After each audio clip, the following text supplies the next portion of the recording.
العليم من الشيطان الرجيم من همزه ونفخه ونفخه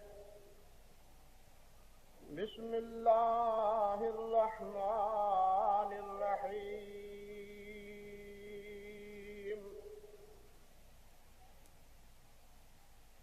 قل هل ننبئكم بالأخسرين أعمالا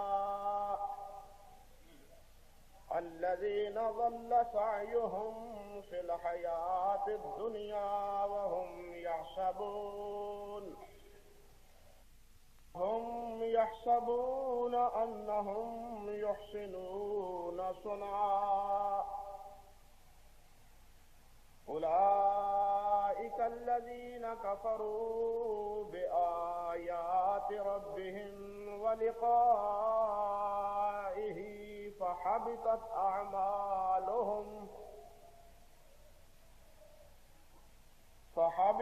أعمالهم فلا نقيم لهم يوم القيامة وزنا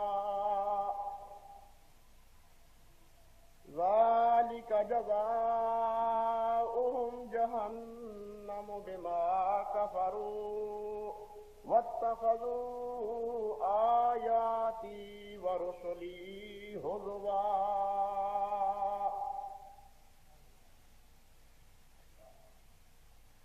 سبحان ربك رب العزة عما يصفون وسلام على المرسلين والحمد لله رب العالمين.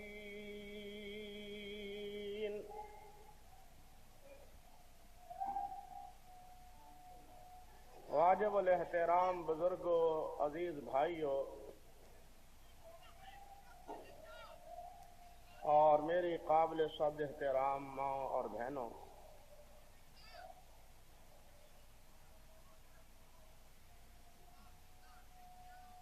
گزشتہ خطبے میں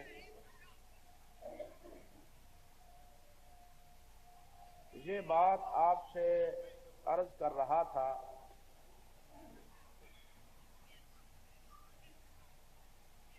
کہ نبی کریم حضرت محمد مصطفیٰ احمد مجتبیٰ صلی اللہ علیہ وسلم کی عزت و عظمت، آپ کا ادب و احترام اور آپ کی تعظیم و تکریم اور آپ کی ذات گرامی کا دفاع ہر مسلمان کے لیے لازم اور ضروری ہے، اور یہ عین ایمان ہے۔ آپ پر ایمان لانا آپ کی نبوت اور رسالت کا اعتراف کرنا ہی کافی نہیں، بلکہ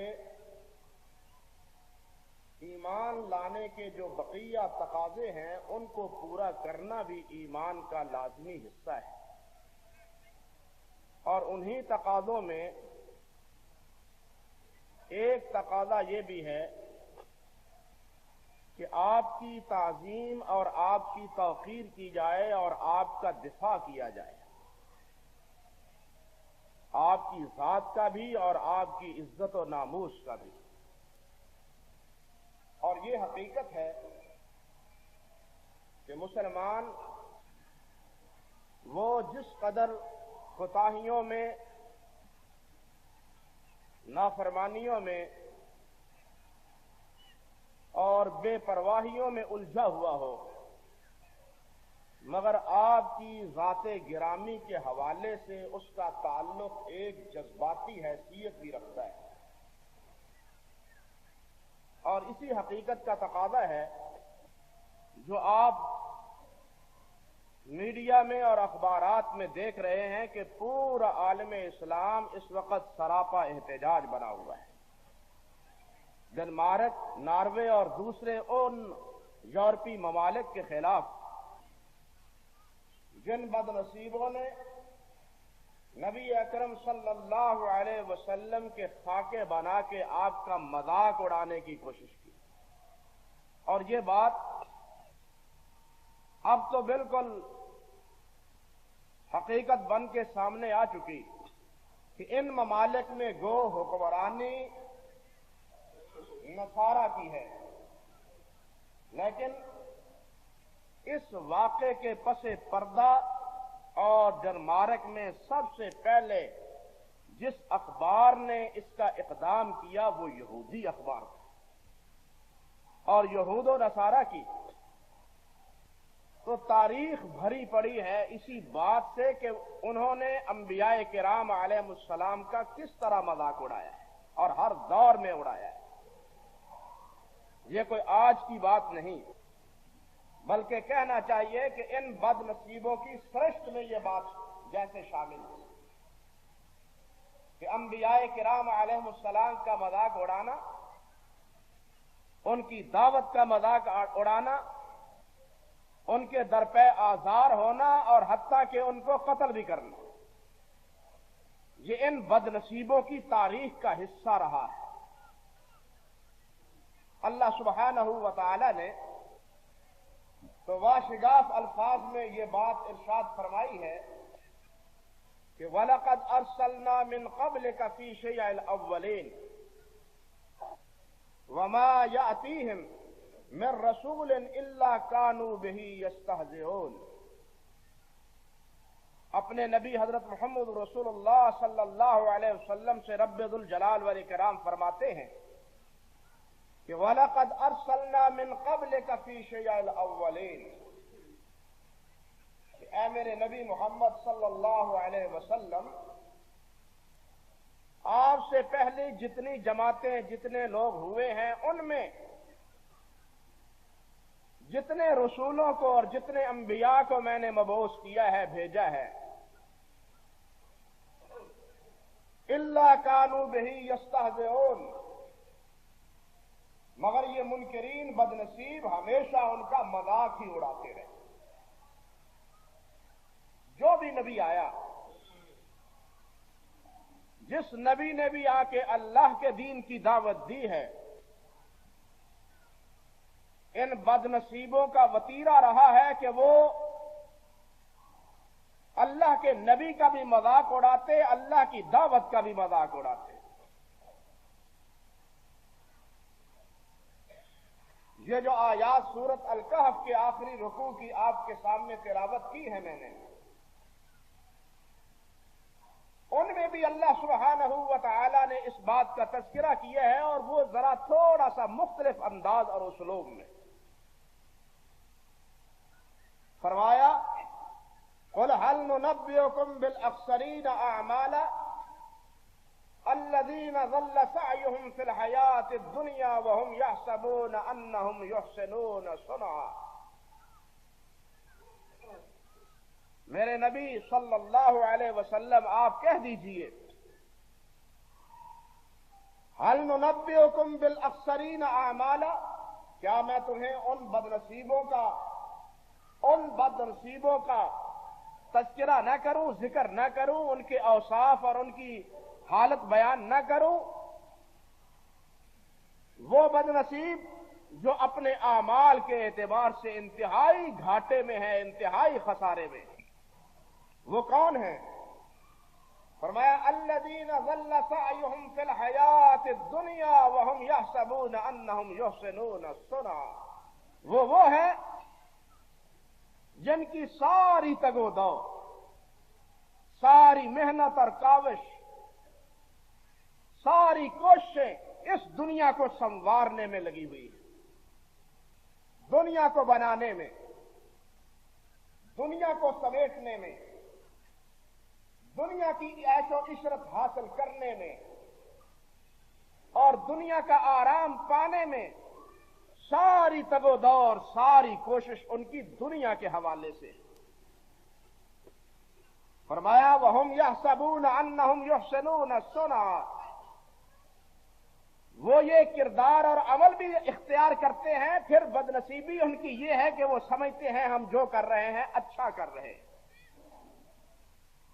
اچھا ہو رہا ہے، بلڈنگیں بن رہی ہیں، ملیں لگ رہی ہیں، فیکٹریاں لگ رہی ہیں، مال و دولت آ رہا ہے، کیا کہنے ہمارے جناب، وَهُمْ يَحْسَبُونَ أَنَّهُمْ يُحْسِنُونَ صُنْعًا، وہ سمجھتے ہیں کہ ہم جو کچھ کر رہے ہیں بہتر کر رہے ہیں، آرام کرتے ہیں، کھاتے پیتے ہیں، فراوانی ہے، ریل پیل ہے مال و دولت کی۔ اللہ حکم الحاکمین ارشاد فرماتے ہیں اولئک الذین کفروا بآیات ربہم ولقائہ، یہ وہ بد نصیب ہے جنہوں نے اللہ کی آیات کو جھٹلا دیا اور اللہ ذوالجلال کی ملاقات کا انہیں کوئی فکر نہ رہا۔ دو چیزیں، اللہ کی آیات کی تکذیب اور آخرت کا انکار، وہ انکار ظاہر باہر ہو یا عملاً ہو۔ ایک وہ ہے کہ آخرت آئے گی نہیں، ایک وہ ہے آئے گی تو صحیح لیکن اس کو بنانے کی کوئی فکر ہی نہیں۔ فکر ہے تو ساری دنیا سمیٹنے کے لیے، دنیا سنوارنے کے لیے، آخرت سنوارنے کے لیے، آخرت بنانے کے لیے ان کے برنامج میں اور ان کے پروگرام میں کوئی پروگرام نہیں ہے۔ اللہ اکبر کبیرہ۔ فرمایا فَحَبِطَتْ أَعْمَالُهُمْ فَلَا نُقِيمُ لَهُمْ يَوْمَ الْقِيَامَةِ وَزْنًا، یہ جو کچھ بھی جمع کرتے ہیں، جو بھی کماتے ہیں، جو بھی خرچ کرتے ہیں، ان کا کوئی اجر و ثواب قیامت کے دن انہیں نہیں ملے گا، ان کے اعمال برباد اور ضائع ہو جائیں گے۔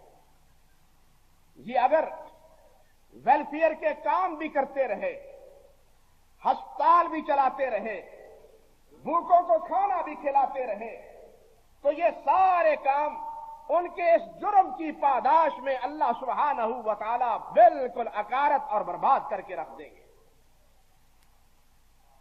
رب العزت فرماتے ہیں فَلَا نُقِيمُ لَهُمْ يَوْمَ الْقِيَامَةِ وَزْنًا، ہم قیامت کے دن ان کے لیے ترازو ہی نہیں رکھیں گے۔ جب اعمال ہی حبم منصورہ ہو کے رہ گئے تو وزن کا سوال ہی پیدا نہیں ہوتا۔ فرمایا اگلی بات سنیے، ذَلِكَ جَزَاؤُهُمْ جَهَنَّمُ بِمَا كَفَرُوا وَاتَّخَذُوا آيَاتِي وَرُسُلِي هُزُوًا، یہ ایسا کیوں ہوا؟ ساری پونجی برباد کیوں ہو گئی؟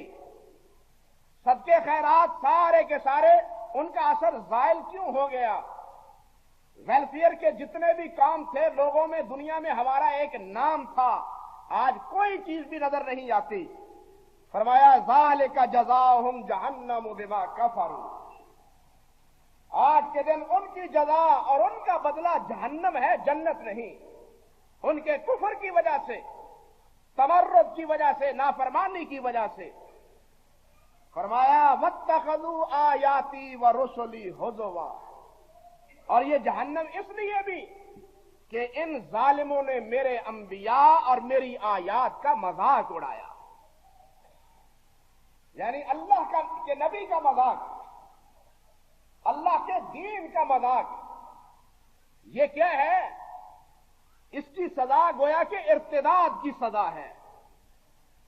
اللہ کے نبی کا مذاق، اللہ کے دین کا مذاق، یہ دونوں ایسے جرم ہیں جو انسان کو جہنمی بنا دیتے ہیں، جنتی نہیں رہنے دیتے۔ اور یہ سارے ان کافروں کا اور منکرین اور ملحدین کا وتیرہ رہا ہے کہ وہ انبیاء کرام علیہم السلام کا مذاق اڑاتے رہے، دین کا مذاق اڑاتے رہے، پہلے دور میں بھی اور آج کے دور میں بھی۔ غیر مسلم تو غیر مسلم ہے ہی، مسلمان نما منافق وہ بھی دین کا مذاق اڑاتے ہیں۔ وہ بھی کہتے ہیں کہ یہ جناب یہ دین کی باتیں، یہ اسلامی حدود، یہ اسلامی جناب تعزیرات، یہ کیا ہے؟ یہ تو آج کے مہذب دور کے موافق ہی نہیں ہے۔ جو ان کا مطالبہ کرتا ہے وہ کیا ہے؟ وہ بنیاد پرست ہے، روشن خیالی کے بالکل منافی ہے۔ یہ حدود تو اس دور میں وہ کہتے ہیں کہ بڑے ہی رجت پسند لوگوں کی ذہنیت کا عکاس ہے۔